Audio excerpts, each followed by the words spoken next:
Ozians. I'm the Louisiana Quadling, a Wizard of Oz collector enthusiast, sharing my thoughts, my collection, and a little bit of my musical talent with all of you. And welcome to my channel. Today, we're looking at a new audiobook of the greatest American fairy tale, The Wonderful Wizard of Oz. Now, full disclosure, I was very graciously sent this CD to review in a video, and this is a fulfillment of that.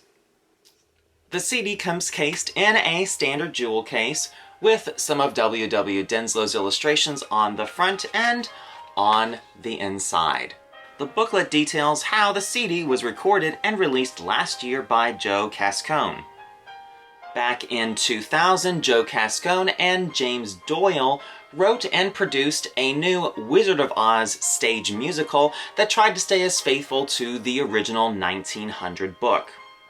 I have never seen this play, so I don't know what the music sounds like or anything, but from the way that this CD has been presented, it definitely has me very intrigued as to what their stage musical of The Wizard of Oz is like.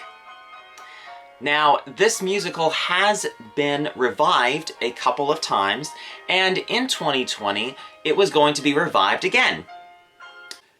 And I don't really think I have to go into too much detail as to why that didn't happen in 2020.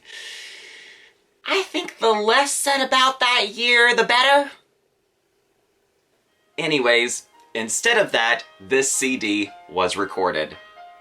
This CD is a complete reading of L. Frank Baum's The Wonderful Wizard of Oz, and it runs for almost 3.5 hours.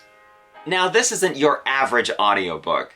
It doesn't feature one person simply reading the entire book. This CD has an entire cast reading the dialogue of all of the characters in the book. It took a couple of tracks for me to really get used to the style of how the book was presented on this CD, and that's really down to how L. Frank Baum wrote the first chapter of the book. There's very little dialogue, and the dialogue that is there is so sparse that you don't really get to interact and hear these characters until Chapter 2, when Dorothy arrives in the Land of Oz. And that's really where things kicked off, for me at least. Once we got the team of 4, Dorothy, Scarecrow, Tin Woodman, and Lion, that's when I really got into this recording. And it was really neat near the end of listening to the CD, because I knew which character was talking without the narrator saying, Dorothy said, Scarecrow said, whatever, because I was familiar and used to the voices. Now, one of the biggest highlights for me on this CD was easily the music. When this came in, I looked at the back, and it shows a list of all of the music that's included. And once I saw that, I was like, all right, you got me. I'm completely sold. Let's go.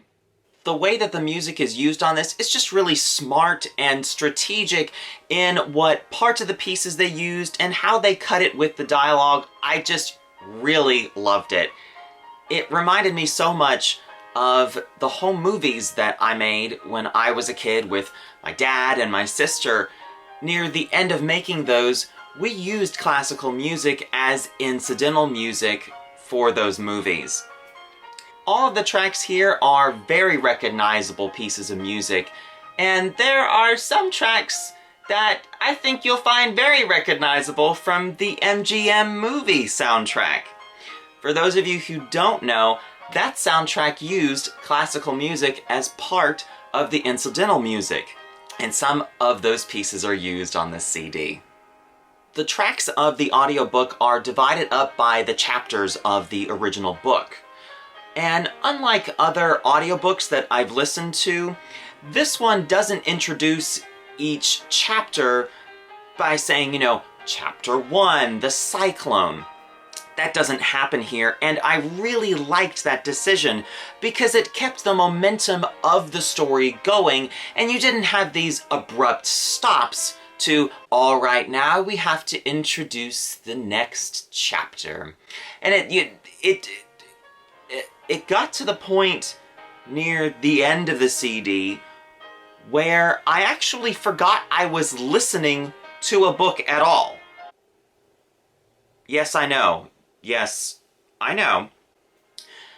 And that's just because of how invested I got into the story with the different actors voicing everything, with the music. There's also sound effects on this. I just completely got into it, and near the end I had to continuously remind myself, you do realize this is a book. So I really got into it. I listened to this audiobook in one sitting, and that's really because I just wanted to digest the whole thing in one go. But that's probably down to how I've typically listened to audiobooks. In the past, whenever we go on a road trip, we'd always listen to audiobooks. And that's how I've actually read, more like listened to, entire book series. So it's something that I think is a lot of fun. I think if you're into audiobooks, or even if you're not into audiobooks, this is definitely worth picking up. It does things the typical audiobook doesn't do, and it's a great listen.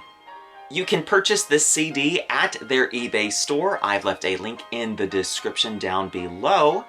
It is also available at the new Cape Canaveral Wizard of Oz Museum. They hope in the future to expand the availability of the CD.